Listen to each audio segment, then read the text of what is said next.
what is trance? Everybody asks me, what is trance? And unfortunately, Hollywood has created this idea in people's minds that you're going to go to sleep, you're going to go off into la la land, you're going to be dreaming. And that is not what trance is. When I work with my clients, I facilitate the ability to get into a more focused state. That's really what I like to call it. And when I say focused state, that doesn't mean going to sleep or um, getting into an entirely different state of mind. What I find that it's really just the quieting of the conscious mind. So you have this thinking, busy mind, you know it, right? It's always going, it's making you crazy. It's just thinking, thinking, thinking, the what ifs, going, going, going.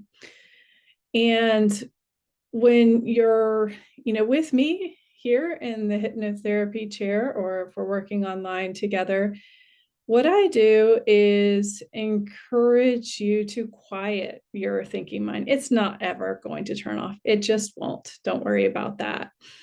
And I utilize imagery that you are going to either imagine or feel or just kind of know, to occupy your mind and keep you busy, really visualizing some of the imagery that I'm bringing up.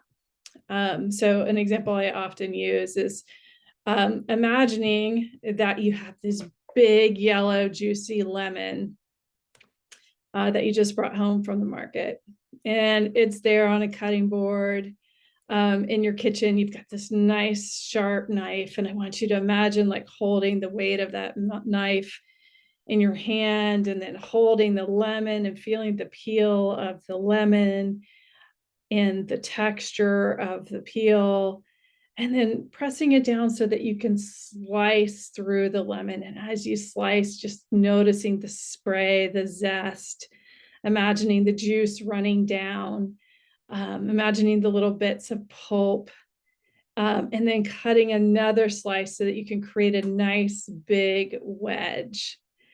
And then once that's cut, it's easy to remove. So imagine holding that big wedge in your hand. And when you have that big wedge in your hand, now imagine putting it in your mouth, biting down on it. Feeling the pulp burst between your teeth, maybe feeling that little pucker there in your jaw. And as I describe this, you might even start to feel that little pucker in your jaw. And if you just followed along with me, that is really the process of hypnosis. I just use imagery like this to get you into a place where you're more focused, and you're using either your imagination or your feelings or some sort of imagery to keep your mind occupied by doing that. And the language of the subconscious is your imagination and feelings, because your subconscious doesn't know the difference between real and imagined.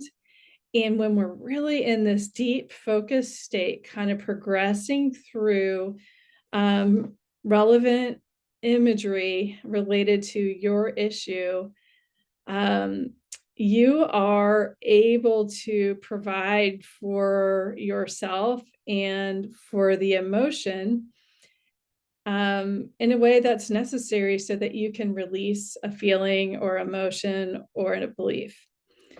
So I say all of that just to let you know that trance is a natural state. Every single time you're watching TV, that's a trance. That's actually a hypnotic trance. Your busy mind is kind of quieter and you're just staring at a screen, kind of checked out a little bit. Driving a car, when you drive in your car to a place that you drive all the time and you arrive and you're like, hey, how did I get here? That's a hypnotic state. Just before you go to sleep, that little dreamy, lazy time, your conscious mind's not totally clicked on. It's just kind of there, that's a hypnotic state. So all of it's a really normal state of mind. And if you can get past being fearful of whether or not you can get into trance, you are going to get so much out of your session. It's so much easier than you realize. It's just using your imagination. And I'm really good at what I do. So I'm going to keep you occupied with visual imagery. And if it seems like you're getting distracted, don't worry. I'll bring you back on track. So yes, trance is something that you can do.